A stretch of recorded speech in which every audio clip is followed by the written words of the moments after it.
When the feared mafia boss lost all his money, the people who once bowed before him vanished like smoke. Like and subscribe for or update. His mansion became silent. His phone stopped ringing. The men who once called him boss no longer answered his calls. But the deepest wound came that same night. His beautiful wife packed her jewelry, emptied the last safe, and abandoned him and their little son without looking back. The child ran after her car barefoot, crying, "Mom, Mom, please don't go." But she never turned around. The mighty man who once ruled the streets fell to his knees. And when the world turned cold, only one person stayed. A poor black waitress, the woman no one respected. She had no money, no power, no family name, but she had a heart stronger than all of them. She fed the hungry child. She stood beside the broken man. She held his hand until his final breath. But after the mafia boss died, the same men who once kissed his ring turned cruel. They chased her out. They insulted her. They ordered her to leave the boy behind and go remarry. Hit the like and subscribe button. She refused. With one small bag and one terrified child, she stepped into the rain.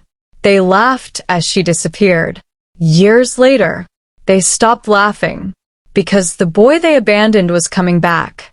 And beside him stood the woman they called nothing, now the mother of a man powerful enough to bring karma to every doorstep.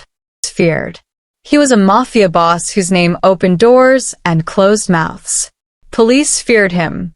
Businessmen respected him. Enemies avoided his streets. His mansion was filled with gold, luxury cars, servants, and power. His wife, Jihai, loved the luxury more than the man. She wore diamonds every day, held parties every weekend, spent money like water. Their son, little June, was only 6 years old. He loved his father deeply. But power never lasts forever. A rival syndicate betrayed Kong. Banks froze his accounts. Warehouses were raided. Trusted men stole hidden cash and disappeared. In 1 month, the empire collapsed. The mansion lights dimmed. Servants resigned. Luxury cars were repossessed. Kong sat alone in the dark, and Jihai looked at him with disgust. "You are useless now," she said coldly. That night, she packed everything valuable. Little June stood at the stairs. "Mommy, where are you going?" She didn't answer. She walked past him. June grabbed her dress. She pushed his hand away. Then she drove off into the night. The boy screamed until his voice broke. Kong watched from the doorway, and something inside him died. The next morning, hunger entered the house. No food. No money. No servants. June cried softly in the kitchen. Then the doorbell rang. Standing outside was Amara, a black waitress who once worked in Kang's private club. She had always been quiet and kind. She brought rice, soup, and medicine. Kong was ashamed. "I have nothing to pay you," he said. Amara smiled gently. "I did not come for payment." She cooked for June. She cleaned the dusty house. She sat beside Kong as he coughed through sleepless nights. Days became weeks. Kang's health worsened from stress and betrayal. One night, he asked Amara, "Why are you still here?" She answered, "Because your son still needs someone." Tears filled Kang's eyes. No one had shown him loyalty, except the woman everyone ignored. Winter arrived. Kong became too weak to stand. He called June to his bedside. "My son, I may not stay long." June cried and held him. Then Kong looked at Amara. "If I die, please protect him." Amara froze. She had no home of her own, no wealth, no security. Yet she nodded. "I promise." That same night, Kong Min-jae took his last breath. June screamed.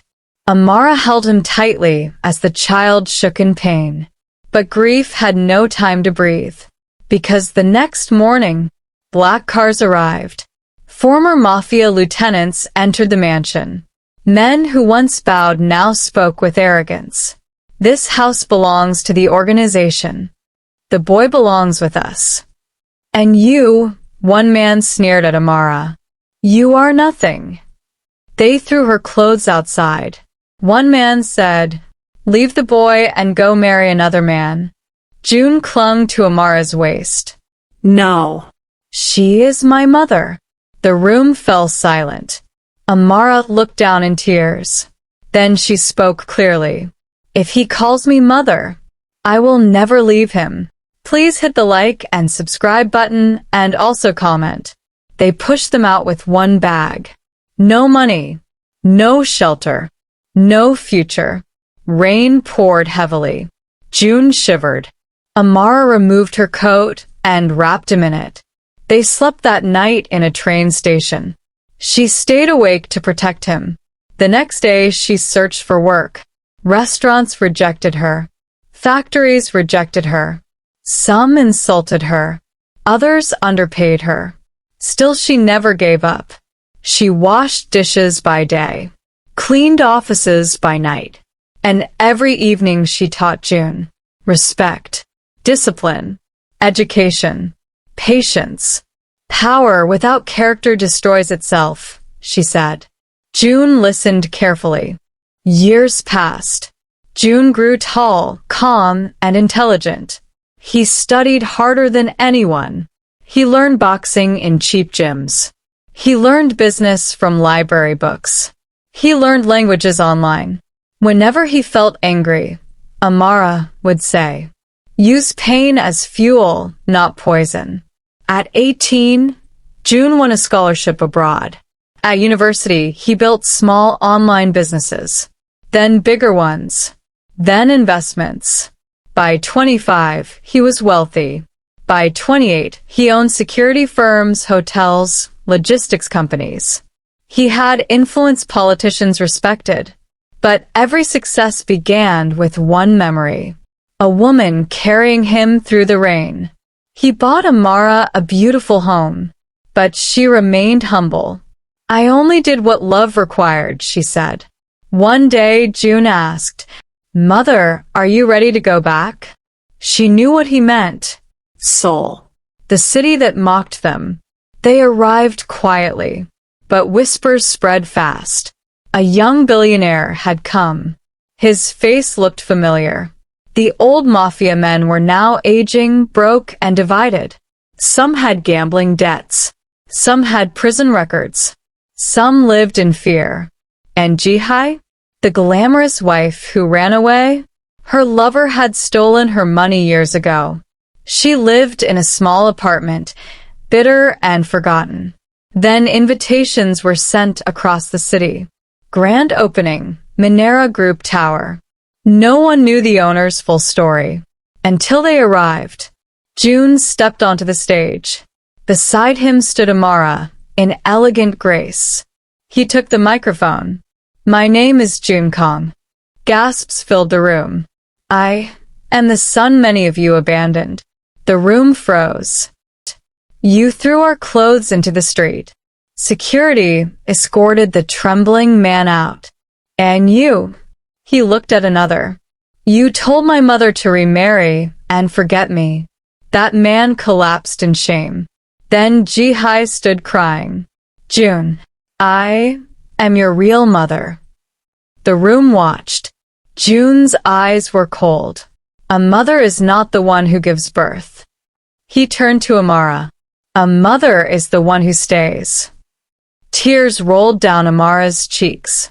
Jihai fell to her knees. Please forgive me, June answered calmly.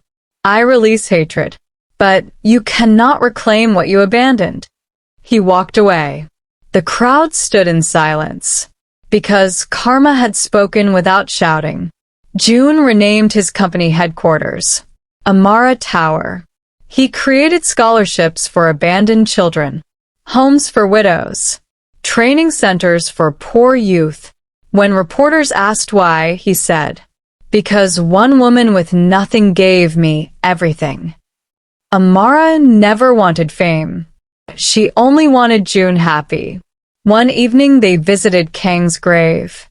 June placed flowers. "Father, I kept my promise." He looked at Amara, and she kept hers. Wind moved softly through the trees. For the first time in many years, peace had come. Moral lesson: never mock the person who stays when everyone leaves. Blood may create family, but sacrifice creates love. Wealth can disappear. Beauty can fade. Power can collapse. But loyalty builds kingdoms that never die. And remember, sometimes the person the world calls nothing becomes the reason someone becomes everything. If this story touched your heart, like this video, subscribe and comment. Real Mother's Day. And share this story with someone who needs to hear it today.